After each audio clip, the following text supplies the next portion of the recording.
Paging Dr. Gary C. Please proceed to the geriatrics department. Emergency! Emergency! Paging Dr. C! Emergency! Emergency! Ay, hello po sa inyo lahat.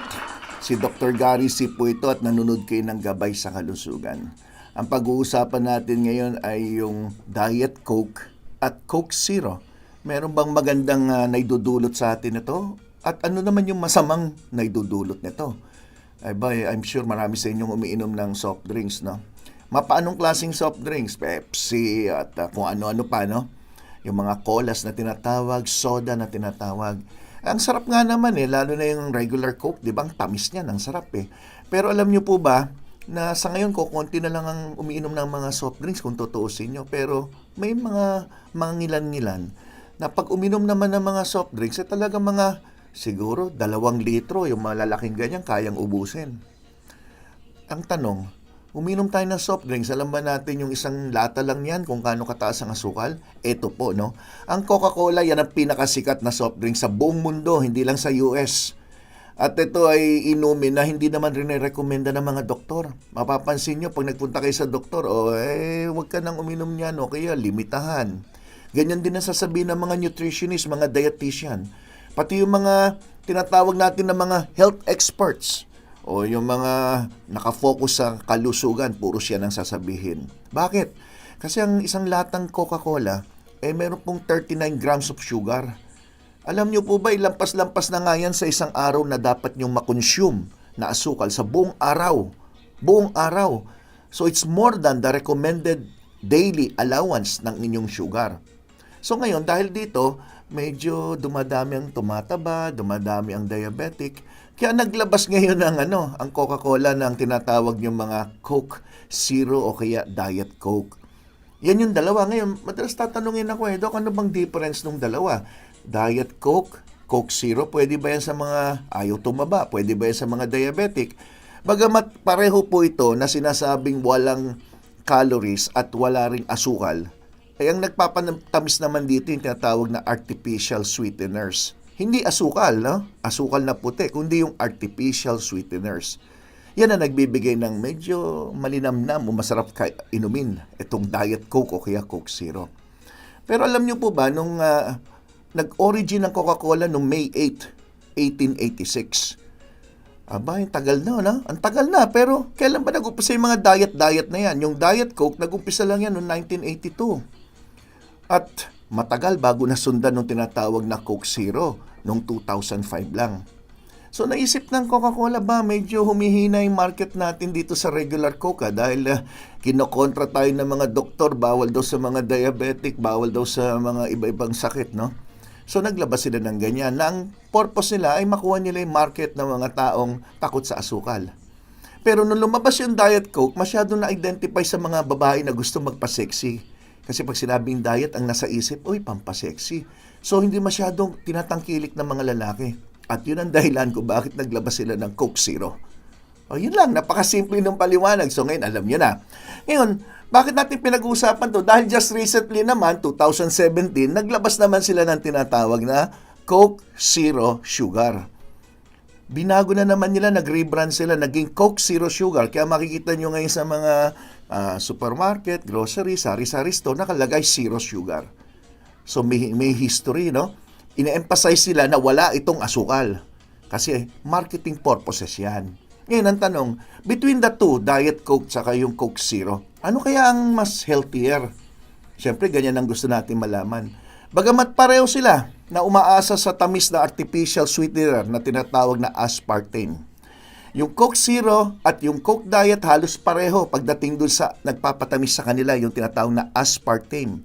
Ang pagkaiba, ang Coke Zero may tinatawag na acesulfame, potassium. Ito ay another sweetener na yan na nagbibigay ng mas lasang Coke. Medyo malapit-lapit to sa regular Coke. Kaya kung inumin niyo yung Coke Zero at saka yung Diet Coke, mapapansin niyo yung Coke Zero mas malapit-lapit sa Coke. Parang Coke na maraming yelo na natunaw na. Ganon. Compare mo sa Diet Coke na mas medyo matabang. Yun ang difference lang nila. Pero pag pinag-usapan natin yung nagpapatamis sa dalawa, yung tinatawag na aspartame, yun ang medyo controversial. Do pareho ang Coke Zero, na pareho sinasabing sugar-free, ang inaasahan nila yung artificial sweetener na controversial. Ito yung tinatawag na aspartame, na nalink na sa mga iba-ibang problema tulad ng posible magkaroon din ng diabetes, high risk din, at kailangan malaman nyo kung ano yung mga ibang posible pang sakit na maaaring idulot ng aspartame sa sobra-sobrang paggamit.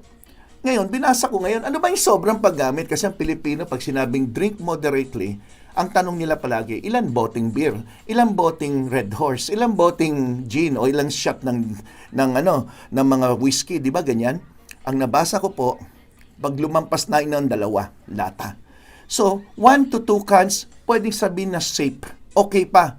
Pero pag lumampas po sa 2 lata, lalo na pag lumampas na sa 4, which is equivalent to more or less 1 liter, doon na lalabas yung mga iba-ibang posibleng epekto ng aspartame. So, tandaan niyo yan. Ngayon, both Diet Coke, okay, nalagay dyan, Coke yan, and Coke Zero are made from artificial sweetener na binabanggit ko. So, ngayon, ito na yung sinasabi ko. Just recently, may lumabas po sa CNN na isang report na pinag-aaralan nila yung aspartame. At ang daming nakitang concern nito. At ang aspartame ay hindi lang po sa mga diet soft drinks o sa mga artificial sweetener na bibili nyo. Meron nakahalo yan sa mga cereals, sa gums, okay, mga chewing gums, even toothpaste, kaya para magkaroon ng lasa may kasamang aspartame. Lumabas po ito sa CNN. At ano yung mga sinasabing posibleng side effect ng aspartame? Ito po yung mga posibleng maramdaman nyo. Pag nasobrahan ng pag-inom nyo ng mga diet soft drinks na yan o yung mga Coke Zero na yan, pwede kayo magkaroon ng mga sumusunod. Panlalabo ng paningin, pagsakit ng ulo, pag-atake ng migraine, epileptic seizure, severe depression, irritability, phobias, takot, severe PMS o premenstrual syndrome, yung mga babaeng may naramdaman tuwing sasapit ang kanilang buwan ng dalaw. Hyperactivity sa mga children, kaya may mga bata, pag pinainom nyo nga ng regular Coke, sobrang hyper because of the sugar content. Ganon din sa aspartame. At ang tsansa na magkaroon ng multiple sclerosis, lalo na kung may family history kayo nito, ay tumataas. Chronic fatigue syndrome, yung epekto nito sa pangmatagalan na pag-inom at maramihan, pwedeng nagkakaroon kayo ng panghihina. Fibromyalgia, pagnanakit ng kalamnan at mga katawan nyo. Birth defects, lalo na sa mga babaeng umiinom nito, during pregnancy, pwede magkaroon ng birth defects ang anak nyo at ang isang problema doon ay tinatawag na mental retardation. So, anong purpose kung bakit ko nile-lecture to? Hindi ko sinasabing wag uminom. Ang sinasabi ko, limitahan to a maximum of 2 as much as possible. Lalo na po kung may edad, lalo na po kung kayo'y talagang may iba pa mga health concern. Kung bata-bata, siguro naman, pwedeng hanggang higit sa 2, wag naman sobra-sobra. So moderation is the key. So dito sinasabi natin, anything that is too much is also bad. Lahat. May matinga pag-ibig, di ba? Di ba? Nangyayari din ho yun, di ba? So, ngayon, ang question, Coke Zero, Diet Coke, at iba pa mga diet sodas, na-link na po yan dahil na-alter nito o nababago nito yung tinatawag na gut microbiome. Ito yung tinatawag na mga good bacteria or normal bacteria or intestinal flora sa inyong bituka, sa inyong stomach, ay nasisira nito o napapahina. Pinapataas din nito ang tsansa ng osteoporosis, lalo na po yung mga regular soft drinks because of the phosphorus content and the sugar content, and high chances of having a heart and kidney disease. Isa-isahin ko yan mamaya. The acidic pH ng inyong iniinom ng mga Coke Zero, yung mga Diet Coke na yan or even the regular Coke, increase yung pagkasira ng enamel ng inyong tooth. Siya ito yung nagbibigay ng gloss ng inyong ngipin, no? So, nasisira yan. Kaya ang dami mga nagkakaroon mga bata na tooth decay because of drinking soft drinks. Even dito sa mga zero sugar na sinasabi, hindi kayo ligtas. So, ano nangyayari? Huwag kayong magtaka, madali masira ang ngipin, nagkakaroon ng mga infection sa gums.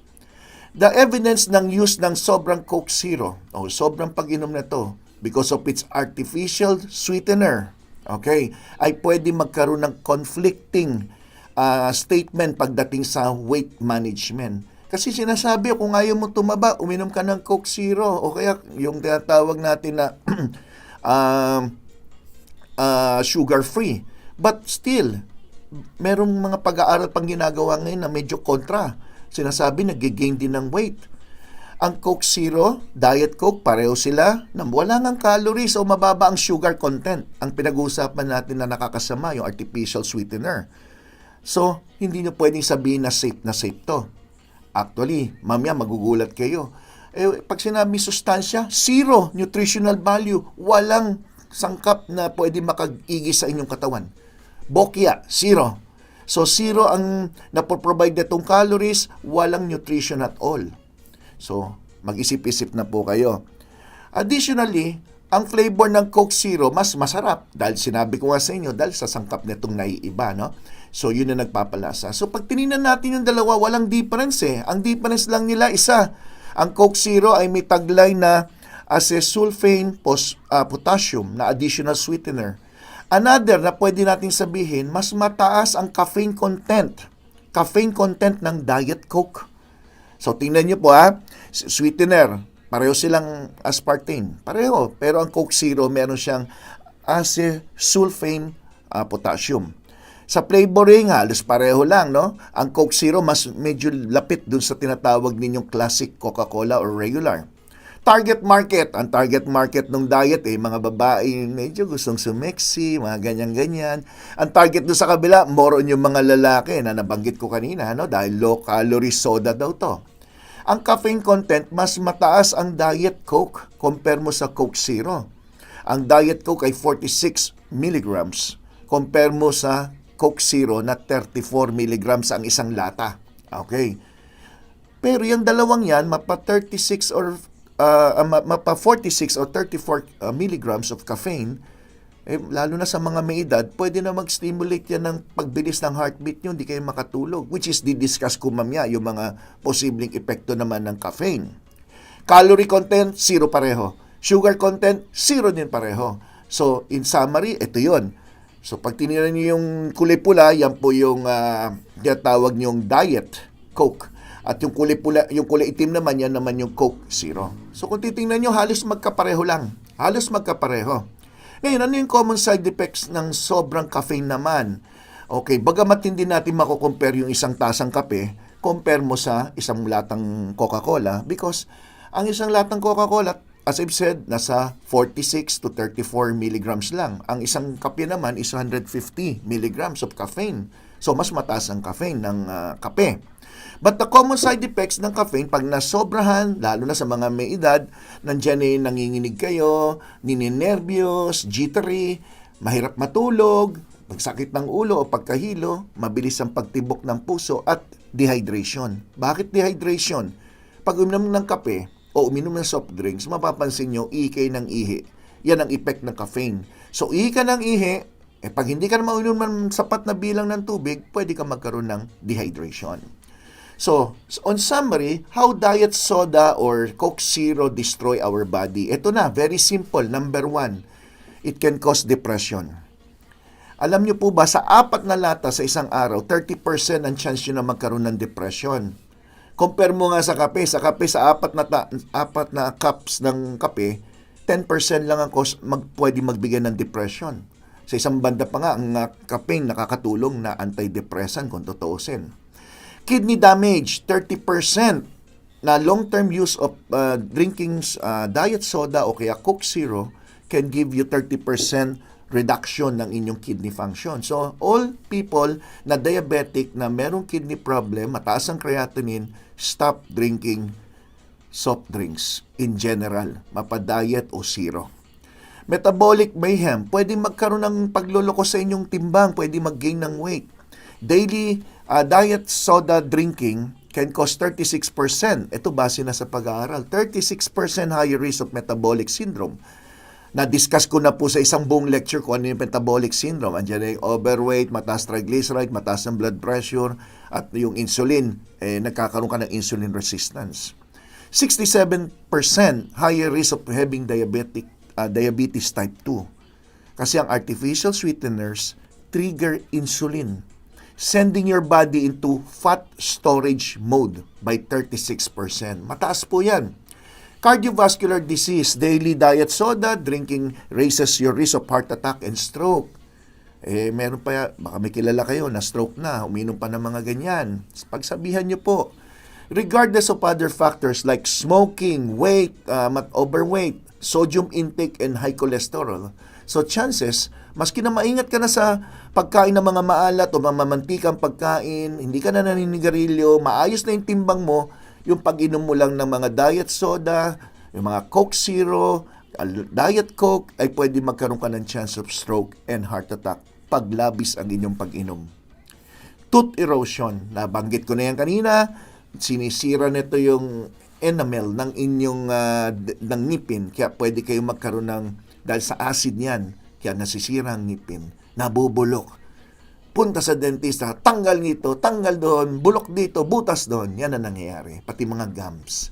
At hindi pa nabanggit yan yung hyperacidity. Di ba? Pinagbabawal din ng soft drinks. So, hyperacidity, gastritis, GERD, lahat yan lumalala. Okay? So, ano alternative? Siyempre, uminom na maraming tubig. Yung iba, ay yung kung tubig, walang lasa. Ay nako, may nabibili ng mga flavor water, may nabibili mga sparkling water. Ito mga ito, maaaring makatulong sa inyo. Healthy pa. Di ba? Kaya huwag niyo akong tanungin kung healthy ba uminom ng Coke Diet o yung Diet Coke o kaya yung Coke Zero. Dahil pareho yun, walang health benefits. Okay? So maraming salamat. Sana nagustuhan yung aking paliwanag. At mag-iHeart GSK dyan sa baba as a sign of your love and support. Share, invite friends to join us at mag-subscribe dito sa Gabay sa Kalusugan, Dr. Gary C. At i-click nyo yung notification bell para palagi kayong updated. Okay? Okay po ba lecture ko? Ay, kung okay, alam nyo na, iHeart GSK dyan sa comment section. Okay? Maraming salamat sa lahat ng nanood. Ako po si Dr. Gary C. Ang inyong Gabay sa Kalusugan. Bye-bye!